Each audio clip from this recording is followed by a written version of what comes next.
ओम तत्व सत्य। गीता का 3रा अध्याय 27वां श्लोक। भगवान या ज्ञानी और अज्ञानी में क्या अंतर है, इसको भगवान इस श्लोक में बता रहे कि ज्ञानी में और अज्ञानी में अंतर क्या है। देखिए, वैसे तो ये श्लोक गीता का सबसे महत्वपूर्ण श्लोक है, तो जिसमें ज्ञानी और अज्ञानी का अंतर बताया जाएगा। ज्ञान क्या है और अज्ञान क्या है ये बताया जाएगा, क्योंकि ये एक श्लोक अगर आपको समझ में आ गया तो पूरी प्रकृति का आपको ज्ञान हो जाएगा और आपको अपना स्वयं का भी ज्ञान हो जाएगा। यहां भगवान कह रहे हैं, संपूर्ण कर्म सब प्रकार से प्रकृति के गुणों द्वारा ही किए जाते हैं, परंतु अहंकार से मोहित अंतःकरण वाला अज्ञानी मनुष्य मैं करता हूं ऐसा मान लेता है। देखिए, यहां इस प्रकार समझें कि ये प्रकृति का जो शरीर है, इसमें जो अहंकार है, मूल प्रकृति महतत्व अहंकार, अहंकार आते ही जो आप में विवेक है, ज्ञान है, वो ढक जाता है और अहंकार के कारण जो आप कर्म करते हैं उस कर्म के कर्ता बन जाते हैं।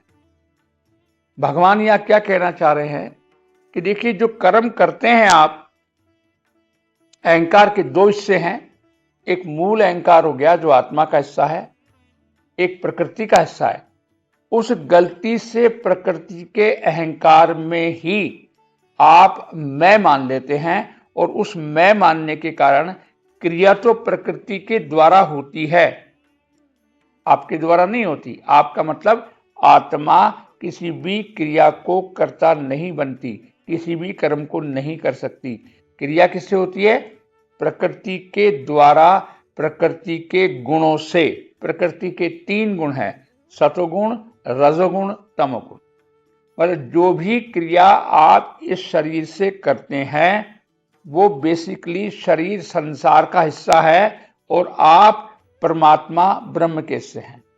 ब्रह्म के हिस्से में आत्मा है। ये ज्ञान कराने के लिए ही भगवान यहां कह रहे हैं कि जो क्रिया आपके द्वारा की जाती है और जिस क्रिया के आप कर्ता बनते हैं वो आपके द्वारा ना करके प्रकृति के गुणों द्वारा ही की जा सकती है।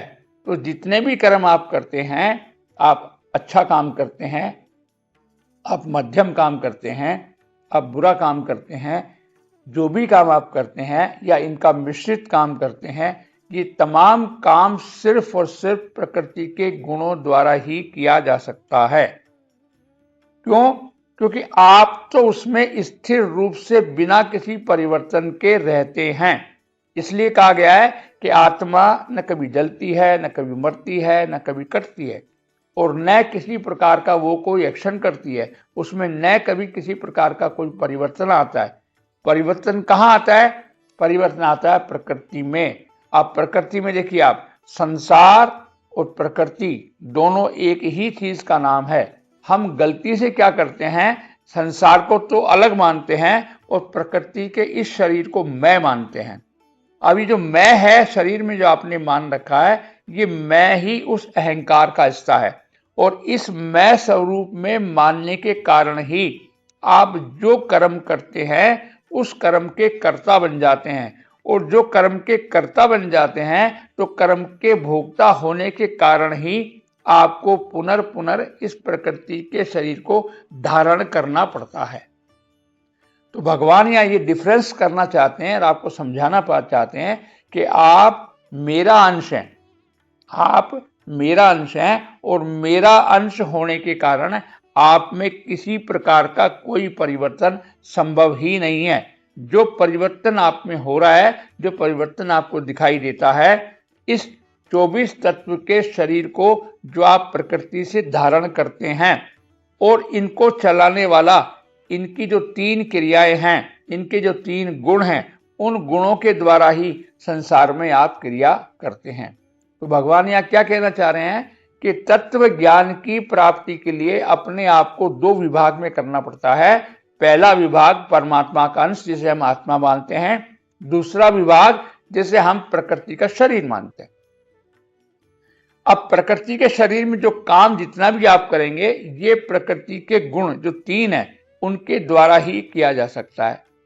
देखिए, न तो कोई आप कर्म करते हैं और न किसी काम से आप बंधते हैं, क्योंकि आत्मा तो निर्लिप्त है। लेकिन अज्ञान के कारण हम जो है यह को मैं मान लेते हैं, यह मानी प्रकृति और मैं मानी आत्मा। तो गलती से हम क्या करते हैं कि जो यह द्वारा जो काम किया जाता है उसको हम मैं मान लेते हैं, मैं करता हूं ये काम। जब आप ये काम अपने जिम्मेदारी पर लेते हैं, जब आप मैं पे लेते हैं, तो उस मैं के कारण ही आप बंधते हैं। जो मैं की जिम्मेदारी आपने ली थी, इस मैं की जिम्मेदारी को यदि आप ना लें तो आप किसी भी कर्म से बंधने वाले नहीं हैं। और जब कर्म का बंधन आप पर नहीं है तो आपको न तो सुख है और न तो आपको दुख है। तो आप अपने मूल स्वरूप आनंद को जानने के लिए, करने के लिए भगवान ये कह रहे हैं कि तू जो कर्म करता है, ये कर्म प्रकृति के तीन गुणों के द्वारा किया जा सकता है। तू इससे निर्लिप्त है, तू किसी काम को करता तो नहीं है, तू सिर्फ उसका साक्षी है।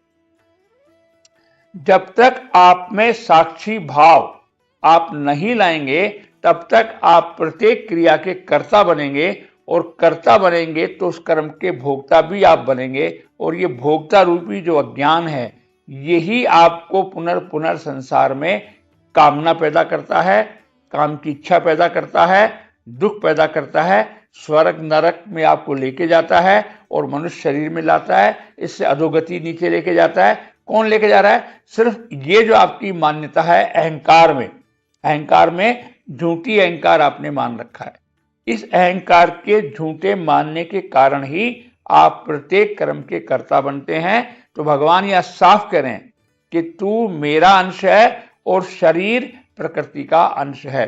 सनातन धर्म की यही एक विशेष विशेषता है, जिसको वो साफ कहता है कि तू शरीर नहीं है। शरीर प्रकृति के द्वारा तेरे को मिला हुआ है ये संसार रूपी क्रिया करने के लिए। तो जो काम कर रहा है, ये प्रकृति के तीन गुण ही काम कर रहे हैं। तू उसमें कोई कर्ता मत बन, तो किसी काम को करने वाला मत बन। जैसे ही तू कर्ता नहीं बनेगा तो तू उस काम के कर्ता से मुक्त हो जाएगा, और मुक्त हो जाएगा तो मुझको प्राप्त हो जाएगा। प्राप्त का मतलब आपको तत्व ज्ञान, आत्मज्ञान, विवेक ज्ञान, परमात्मा की प्राप्ति। ये अलग अलग नाम जरूर हैं, लेकिन इन सब का अर्थ एक ही है। और भगवान इस श्लोक के द्वारा ये समझाना चाह रहे हैं कि तू जो कर्म करता है, कर्म का जो कर्ता तू बनता है, वो कर्म का कर्ता न बन करके प्रकृति के तीन गुणों के द्वारा ही कर्म किया जाता है। एक और बात समझना, प्रकृति एक पल भी बिना काम किए नहीं रह सकती है। क्यों? क्योंकि प्रकृति का नाम ही संसार है। संसार का मतलब जो सरकता है, जो हर पल सरक रहा है, जो हर पल बदल रहा है, उसका नाम संसार है। और ये शरीर और संसार दोनों एक ही चीज के हिस्से हैं, एक ही चीज का नाम है। जैसे समुद्र और समुद्र की लहरें दोनों एक ही चीज का नाम है, क्योंकि समुद्र नहीं हुआ तो लहर भी नहीं होगी। इसी प्रकार ये जो शरीर है, ये संसार का हिस्सा है, और संसार का हिस्सा नित्य परिवर्तित है। और नित्य परिवर्तित होने के कारण ये एक पल भी बिना क्रिया के नहीं रहता। अगर आप इसमें साक्षी बन जाते हैं तमाम क्रियाओं के, जो भी इस जीवन में संसार में आपसे क्रियाएं हो रही हैं, उनको आप साक्षी भाव से देखिए। साक्षी भाव से देखेंगे तो आप किसी भी कर्म बंधन में नहीं पड़ेंगे, और किसी भी कर्म बंधन में नहीं पड़ेंगे तो कोई भी क्रिया का आप पर प्रभाव नहीं पड़ने वाला। भगवान में और हम में अंतर क्या है? एक ही अंतर है, हम अहंकारवश, हम भूलवश प्रत्येक कर्म के कर्ता बनते हैं, और भगवान इतनी बड़ी सृष्टि रचते हैं तो भी वे उसकी जिम्मेदारी नहीं लेते हैं। वो ये कभी नहीं कहते हैं कि ये मैंने की, ये मैंने बनाया। और हम एक छोटी सी धर्मशाला बनाते हैं, उसके लिए भी बोलते हैं ये मैंने बनाई। तो ये जो मैं रूपी अहंकार है, ये जो प्रकृति का अहंकार है, इसी अहंकार में आत्मा रूपी अहंकार भी रहता है, लेकिन वो दोनों अलग है। जो आत्मा का अहंकार मैं रूप है वो कभी नहीं बदलता, और जो ये मैं रूपी अहंकार है प्रकृति का, ये रोज बदलता है। इस बदलने वाले के साथ में हमने अपनी मान्यता बना रखी है, इसीलिए हम कर्म बंधन से बनते हैं। तो ये श्लोक हमको इतना बड़ा ज्ञान देता है। अगर ये हमको एक बात सिर्फ समझ में आ जाए कि जो कुछ आप कर रहे हैं उस कर्ता के साक्षी बन जाइए। एक और चीज समझना, आप एक चीज चलती हुई है और एक चीज स्थिर है, तो ही आपको संसार चलता हुआ दिख रहा है। यदि दोनों चलेंगे तो फिर नहीं दिखेगा। मतलब आपकी आत्मा स्थिर है और ये संसार का जो शरीर है ये चलायमान है, ये रोज चल रहा है। इसलिए चलती हुई चीज आपको कब दिख रही है? जब आत्मा रूपी शरीर में आप स्थिर रूप से रह रहे हैं। क्योंकि अगर आत्मा भी चलती, आत्मा में भी परिवर्तन आता, तो ये किसी बात का आपको कभी एहसास ही नहीं होता कि संसार चल रहा है, क्रिया हो रही है। तो क्रिया होती है, लेकिन आप उसमें साक्षी भाव से यदि उसको आप देखते हैं तो आप किसी बंधन से बनेंगे नहीं, सिर्फ आप प्रत्येक क्रिया के साक्षी हो जाएंगे। और साक्षी भाव से देखने के लिए ही ये श्लोक भगवान ने यहां बोला है। ओम तत्सत।